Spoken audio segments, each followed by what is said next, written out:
Greetings. This video is going to be about how to sit with the guitar and some things to take into consideration when you're sitting with either an acoustic steel string or a nylon classical string, and then I'm going to show you some different ways to tune the guitar and talk about standard tuning.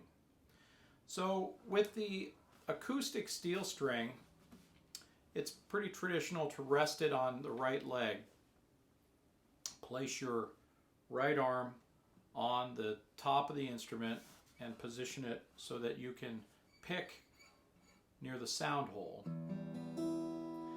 And one of the things you want to take into consideration with the neck is you want to be able to come in with your hand, with your left hand, and have your left hand be straight.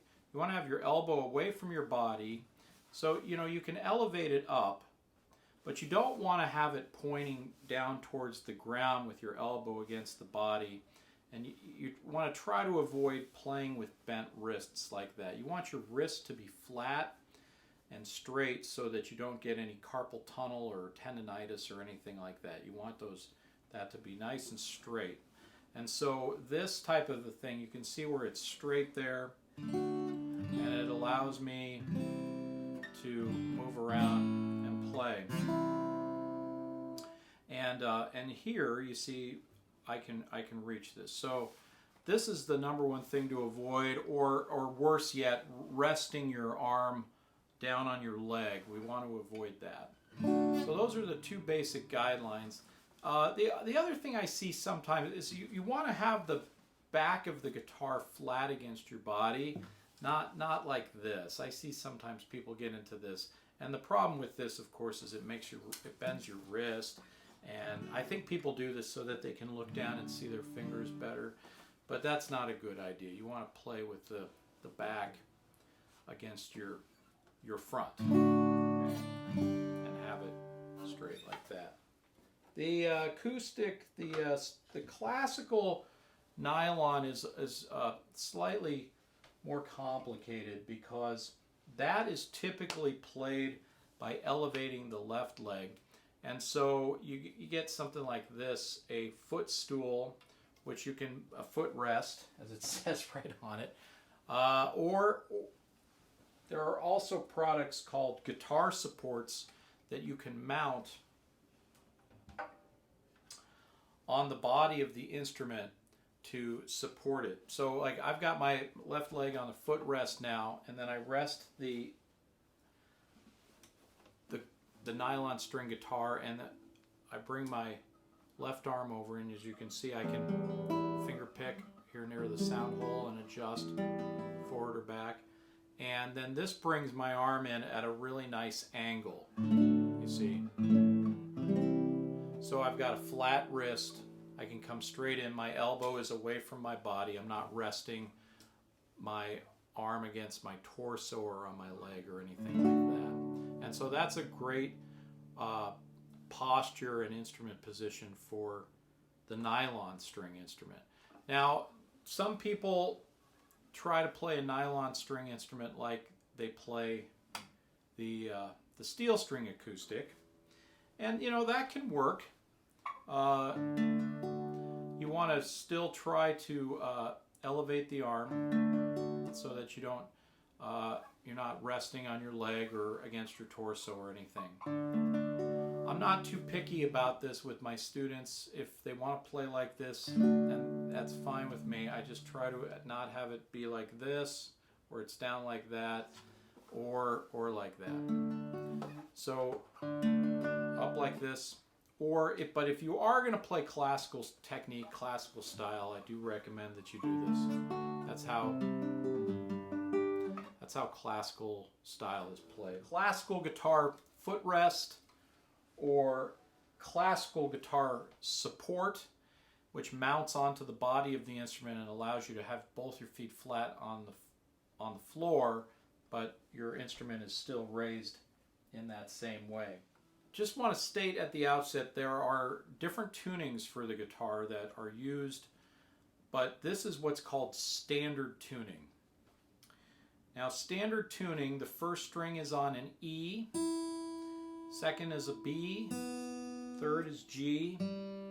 Fourth is D. Fifth is A. And sixth is E. So your 6 and your 1 are both tuned to E, 2 octaves apart. Now there's a lot of tuners that are available. Something like this, a headstock tuner. This one is called the Super Snark, and that works really well. You just turn it on, and I'll point it towards you, and when I play the note, it shows me if I'm in tune. If I make the string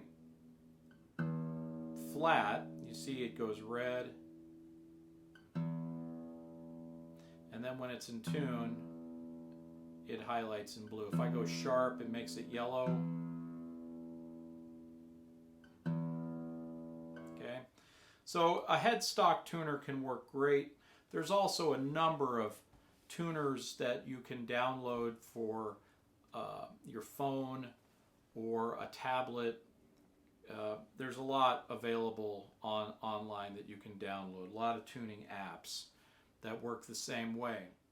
If you find yourself in the middle of the woods with no battery and no headstock tuner, no cell phone coverage or anything like that, there is a way that you can tune the guitar to itself. So whatever your 6th string is tuned to, if you put any finger on the 5th fret of that string and play it, that will be the same as the next string up, the same pitch. So you can tune the guitar to itself that way by going 5, open, then hopping over, 5, open, then 5, open. Now this one doesn't work. When you're tuning the B string, you've got to go to the 4th. So 4th fret on the 3rd string should match the open 2nd string, or in pitch names, the G string, 4th on the G will match the B. And then the last one, 5th fret on the 2nd string, use that to match the 1st string. So that's a way that you can tune the guitar to itself. When I was growing up, we did this a lot because there were no headstock tuners, there were no tuning apps. You can also tune it to a keyboard instrument, like a piano. This E is the E that is not below middle C, but an octave below that. What's often called E2. It's that E. So if you're alone, a tuning app works great. But if you're in a group, a headstock tuner like the Snark works really, really well. Okay, well, I hope that helps with knowing what to tune and how to sit. And I will see you in the next video.